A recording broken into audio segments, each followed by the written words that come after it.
नमस्कार दोस्तों, आज की बेहद बड़ी खबर और मुख्य समाचार जो सामने निकल के आ रहे हैं आपके लिए लेकर आए हैं HRI न्यूज़ पर। दोस्तों आगे जानेंगे तमाम बेहद बड़ी खबरें। हर वो खबर आप तक पहुंचाएंगे जो खबरें गोदी मीडिया नहीं दिखाता है, आपसे छिपाता है। तो दोस्तों आपसे रिक्वेस्ट है, वीडियो के अंत तक हमारे साथ बने रहिए। सभी महत्वपूर्ण समाचार आपके लिए जानना बहुत ही जरूरी है। वहीं अगर चैनल पर नए हैं तो चैनल को सब्सक्राइब करके पास ही बने घंटी के आइकन को दबाना मत भूलिएगा। तो दोस्तों जो पहली बड़ी खबर सामने निकल के आ रही है, 9 राज्यों में हिंदुओं को मिल सकता है अल्पसंख्यक का दर्जा। सुप्रीम कोर्ट ने केंद्र सरकार को भेजा नोटिस। आबादी के हिसाब से राज्य भर अल्पसंख्यकों की पहचान वाली याचिका पर सुप्रीम कोर्ट में सुनवाई हुई। कोर्ट ने इस मामले में केंद्र सरकार से जवाब मांगा है। आपको दोस्तों बताते चलें, अक्टूबर 1993 में एक अधिसूचना जारी की गई थी। अधिसूचना में 5 समुदाय को देश भर में अल्पसंख्यक घोषित किया गया था। इन समुदायों में मुस्लिम, ईसाई, सिख, बौद्ध और पारसी शामिल हैं। कोर्ट ने 5 समुदायों के अल्पसंख्यक दर्जे के खिलाफ अलग अलग हाई कोर्ट में विचाराधीन मामलों को एक जगह स्थानांतरित करने की मांग वाली याचिका पर केंद्रीय गृह मंत्रालय, कानून मंत्रालय और अल्पसंख्यक मामलों के मंत्रालय को नोटिस भेजा है और 4 हफ्तों में जवाब मांगा है। यहाँ पर यह सुप्रीम कोर्ट की तरफ से बड़ी खबर है दोस्तों। 9 राज्यों में हिंदुओं को मिल सकता है अल्पसंख्यक का दर्जा। चलिए दोस्तों अगली खबर जानते हैं। पश्चिम बंगाल में जेपी नड्डा की सभा में नहीं जुटी भीड़ तो करते रहे इंतजार।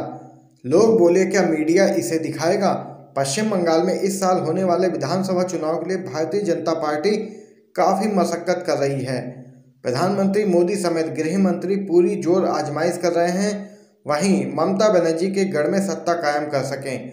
लेकिन यहाँ पर देख सकते हैं बीजेपी को यहाँ जोरदार झटके लगते जा रहे हैं पश्चिम बंगाल में। इसी कड़ी में बीते दिन भारतीय जनता पार्टी के अध्यक्ष जेपी नड्डा पश्चिम बंगाल के दौरे पर पहुंचे थे, जहां उन्हें काफी चुनौतियों का सामना करना पड़ा।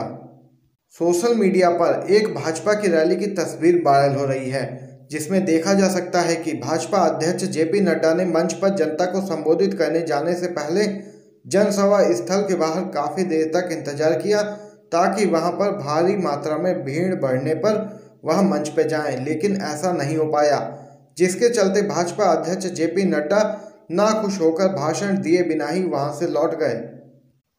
तो देख सकते हैं दोस्तों, यहाँ पर यह बेहद बड़ी खबर पश्चिम बंगाल से निकल के आई है सामने।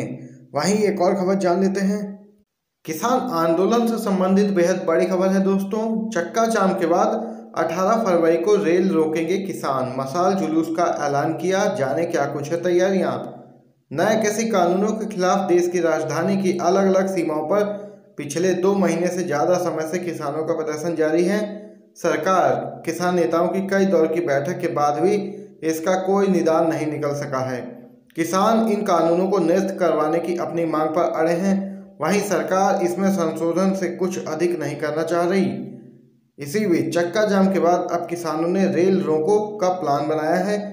आंदोलनकारी किसानों ने ऐलान किया है कि 18 फरवरी को देश में वह लोग रेल रोकेंगे।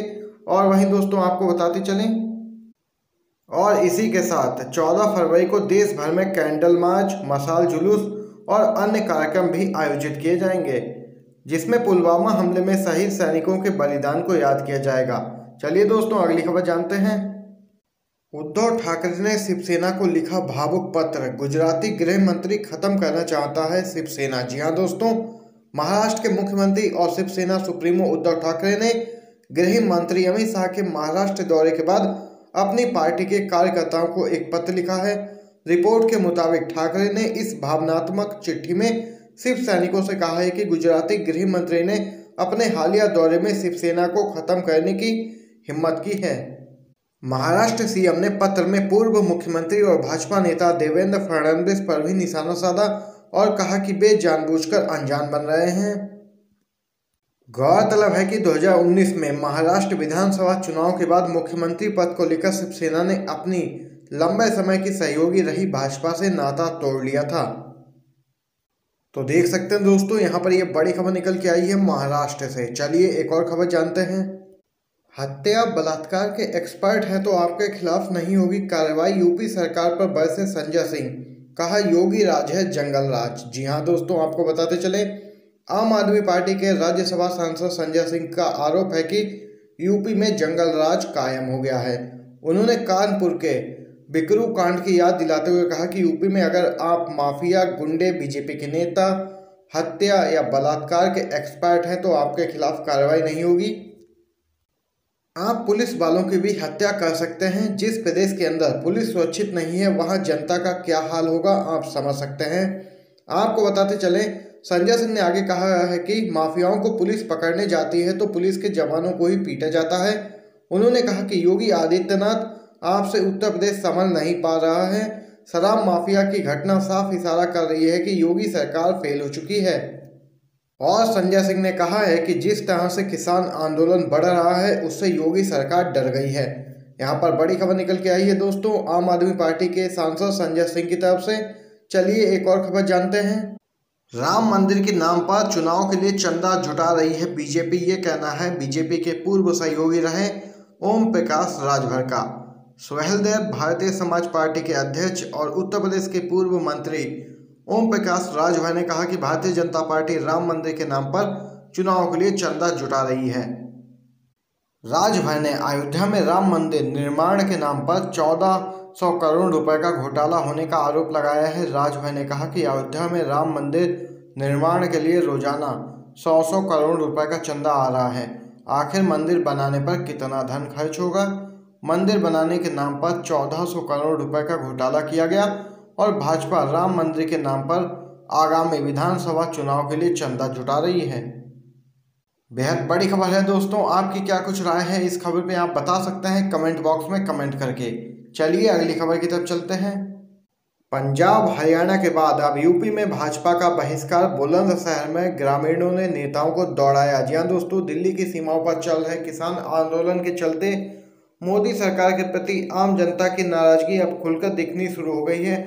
पंजाब और हरियाणा के साथ साथ अब उत्तर प्रदेश में भी लोगों द्वारा भाजपा का जमकर विरोध किया जा रहा है।